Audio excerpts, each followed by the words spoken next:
Shiren dan Nala adalah sahabat dekat. Mereka telah melewati banyak hal bersama, termasuk bekerja di kantor yang sama. Namun, perlahan segalanya mulai berubah.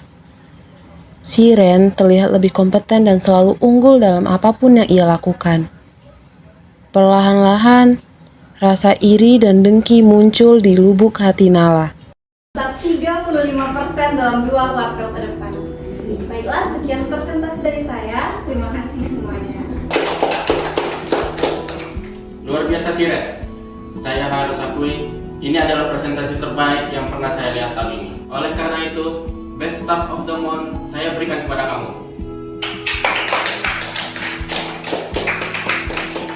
Shiren keren banget ya, beneran pantas buat dapat Best Staff bulan ini.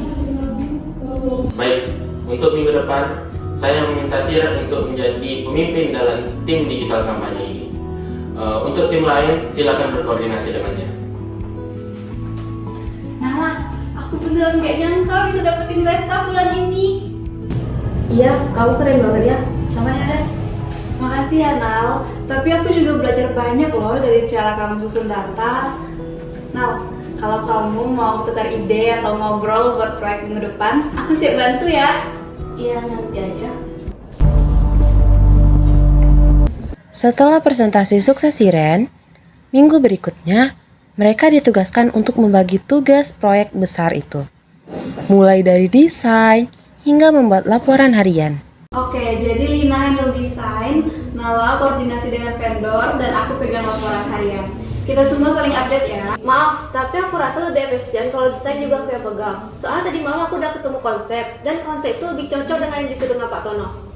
Tapi aku udah mulai kerjain punya kita, Nal. Udah sama jalan juga. Justru itu, template itu kurang tajam buat target market kita. Aku udah ketemu kok jalan alternatifnya. Nanti malam aku kirim ke grup deh, kamu tinggal eksekusi aja. Nala, aku hargai kok inisiatif kamu. Tapi ini kan kerja tim. Kita semua udah bagi porsi dan semua orang tuh udah punya tanggung jawabnya masing-masing loh, Nal. Ini bukan proyek pribadi, kamu nggak akan kita kompeten ya? Aku mau proyek ini jadi proyek yang terbaik. Aku siap kok kontrol semuanya. Tapi caranya nggak gitu, Nal. Kemarin aja laporan harian kamu revisi sendiri tanpa ngomong ke aku. Kalau kalian nggak bisa kerja dengan baik, jangan salahin aku yang bakal turun tangan. Keesokan harinya, dengan wajah yang datar dan suara yang tenang, Nala menghampiri Shiren untuk membicarakan suatu hal. Ren, aku mau bicara sama kamu. Kenapa, Nal? Aku mengambil alih jadi pemimpin proyek ini. Karena menurut aku kamu tuh terlalu lembek untuk jadi pemimpin. Maaf, Nal. Gak bisa lah. Pak Tono kan udah mempercayai aku untuk memimpin proyek ini. Lagian kamu juga nggak punya hak buat asal ganti posisi. Kamu gak sesuatu ya, Ren? Jangan mau pikir aku gak bisa jadi pemimpin. Nal, maksud aku nggak gitu. Hari demi hari, rasa frustasi dalam diri Nala semakin membesar. Ia sudah mencoba segalanya untuk mengambil alih proyek dan berusaha tampil sempurna di depan bos. Tapi tetap saja, yang diingat hanya Shiren dan Shiren saja. Karena sifat Nala yang sangat egois dan keras kepala, di tengah amarah dan rasa putus asanya, Nala mulai kehilangan kendali dan mengambil alih jalan yang salah. Bagi Nala, jika ia tidak bisa mendapatkan apa yang Shiren miliki, maka biarkan saja semesta yang bertindak. Masuk yuk. Saya tahu tujuan kamu kesini. Sadar kan? Iya, Mbak. Selama ini saya sudah bekerja keras, tetapi hanya dia yang dipandang. Saya mau rebut semua kebahagiaan dia, Mbak. Saya mau dia menderita, dan saya mau dia mati. Rawageni, sadar ini tidak bisa kamu tarik lagi. Sekali kamu mulai, hidup dia tidak akan lama. Kamu yakin? Saya perlu telepon.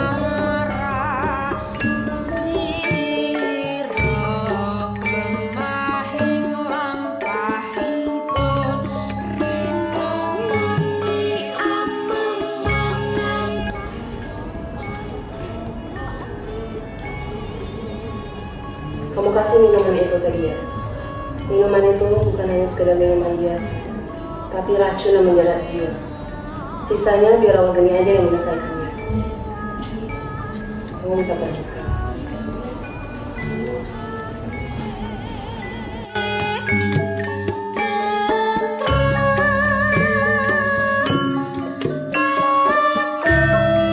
Keesokan harinya, kantor kembali ramai.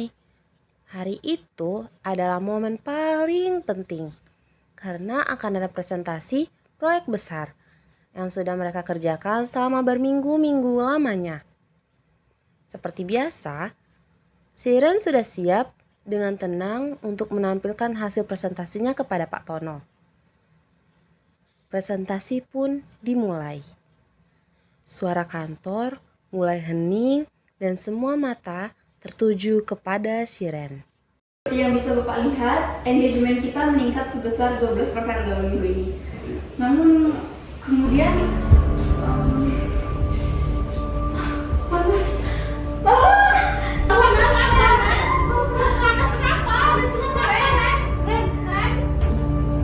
Sudah, kalau begitu presentasinya dilanjutkan dulu saja.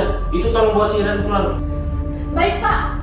Meskipun dengan keadaan yang belum sepenuhnya membaik, Siren tetap berusaha untuk kembali bekerja. Setiap langkah terasa berat dan pikiran-pikiran aneh terus mengikutinya. Saat ia memasuki ruangan kerjanya, Nala yang sebelumnya tampak sangat tidak peduli kepada Siren, kini malah berdiri di depan pintu. Dengan wajah yang terlihat sangat penuh dengan rasa khawatir, namun di balik sikap pedulinya, Nala diam-diam telah merencanakan sesuatu. Ren, gimana kondisi kamu? Kamu udah membaik, Ren? Udah Nal, tapi aku merasa sakit aku ini nggak kayak biasanya. Sejak kapan kamu ngerasa seperti itu, Ren? Sejak 2 hari yang lalu. Kemarin malam aku juga ngelihat kayak ada sosok besar sama bisikan-bisikan yang ngikutin aku. Mungkin karena kamu terlalu capek dengan proyek ini, Ren. Makanya kamu berpikir yang enggak. Ini aku bawain kamu teh hangat, kamu minum aja dulu. Wah, makasih banyak ya Nal. Kamu memang satu-satunya yang selalu ada buat aku. Iya, Ren, kamu minum aja dulu tehnya.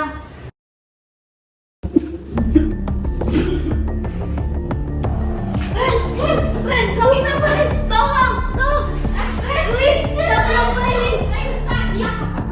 Karena keadaan fisik Siren yang sangat menurun, presentasi pun digantikan oleh Nala.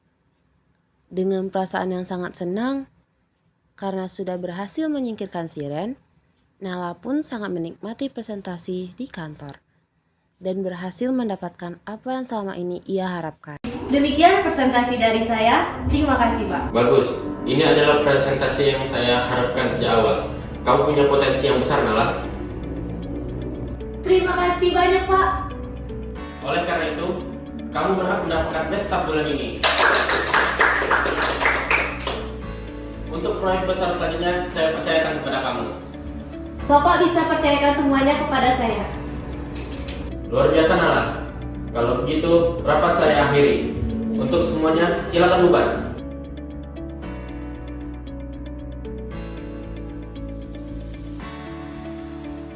Setelah insiden di ruang presentasi, kondisi Siren semakin memburuk. Ia dilarikan ke rumah sakit dan dirawat intensif. Hari-hari Siren dipenuhi dengan rasa sakit yang tidak bisa dijelaskan. Tubuhnya melemah drastis dan semangatnya untuk sembuh perlahan memudar. Namun yang menyakitkan baginya bukanlah rasa sakit, tapi sahabatnya yang tidak pernah menjenguk dia, yaitu Nala. Nala tidak pernah datang sekalipun melihat Siren. Tak ada satu pesan, bahkan sepatah kata pun. Nala menghilang. Seolah-olah keberadaan Siren tidak lagi berarti baginya. Hingga pada satu malam yang sunyi, Siren mengembuskan nafas terakhirnya. Ia pergi dalam sepi dengan hati yang remuk tanpa Nala di sisinya. Setelah kepergian Siren, Nala mendapatkan semua yang selama ini ia inginkan. Pujian, pengakuan, bahkan jabatan yang tinggi. Namun, tak pernah sekalipun terlihat raut penyesalan di wajahnya. seolah tak ada yang hilang, seolah Siren tak pernah ada. Hingga suatu hari, Lina menghampiri Nala membawa sebuah amplop berisikan surat yang telah Siren tuliskan. Nah, ada surat untuk kamu dari Siren. Hah? Surat apa? Gak tahu, baca aja ya. Aku pergi dulu. Oke, makasih. Untuk Nala, sahabatku. Nal, aku ingin kamu tahu betapa bersyukurnya aku punya kamu dalam hidupku. Rasanya sulit banget menggambarkan seberapa besar rasa sayangku buat kamu. Kamu bukan cuma sahabat, tapi sudah kuanggap seperti keluargaku, Nal. Nala, aku percaya sepenuhnya padamu. Proyek tim ini, aku tahu akan berada di tangan yang tepat jika kamu yang mengambil alih. Karena kamu selalu punya cara untuk membuat segalanya jadi lebih baik. Aku hanya bisa berdoa semoga hidupmu selalu dipenuhi dengan kebahagiaan, keberhasilan, dan segala hal baik yang pantas kamu dapatkan. Aku akan selalu mendukungmu. Terima kasih untuk semuanya, Nala. Aku bakal kangen banget sama kamu. With love, Shiren. Semenjak membaca surat dari Siren, Nala pun memutuskan untuk resign dari kantornya. Karena ia merasa tidak pantas untuk mendapatkan semua itu. Beberapa waktu berlalu. Sekarang, Nala mulai memperbaiki dan menata ulang hidupnya. Ia mulai mendekatkan diri pada ajaran agama, belajar memaafkan diri sendiri, dan perlahan mulai berubah menjadi pribadi yang lebih baik lagi. Awan dan alam saling bersentuh, mencipta hangat, kau pun tersenyum. Ketika itu kulihat jadu, lihat hati mana yang tak akan. Alport membagi sifat-sifat kepribadian atau yang juga dia sebut sebagai disposisi personal menjadi 3 tingkatan. Nah, yang pertama yaitu kardinal. Kardinal ini adalah sifat yang sangat khas atau dominan pada seseorang. Kardinal ini jarang ditemukan, tapi ketika orang memiliki sifat ini, maka akan sangat berpengaruh pada tingkah lakunya sehari-hari. Contohnya, Nala yang sangat didorong oleh ambisinya, dan bisa kita lihat dari tingkah laku dia yang tidak memiliki empati, tidak bisa bekerja sama, controlling, sampai rela mencelakai sahabatnya demi kepentingan pribadi. Kemudian yang kedua yaitu sentral. Sentral adalah gabungan dari sifat-sifat umum yang membentuk kepribadian seseorang. Sifat ini muncul secara konsisten tapi tidak sampai mendominasi tingkah laku secara keseluruhan. Misal kalau kita pikir ciri-ciri orang yang baik, apa aja sih sifatnya? Pasti seperti jujur, bertanggung jawab, berempati, sabar. Nah, inilah contoh dari sifat-sifat sentral yang bisa kita temukan di tokoh Shiren. Yang ketiga yaitu secondary. Secondary ini sifat-sifat yang hanya muncul pada situasi tertentu atau karena ada stimulusnya saja. Nah, contohnya pada Shiren. Walaupun dia sabar, dia tetap bisa marah karena Nala bilang dia tidak bisa menjadi pemimpin yang baik.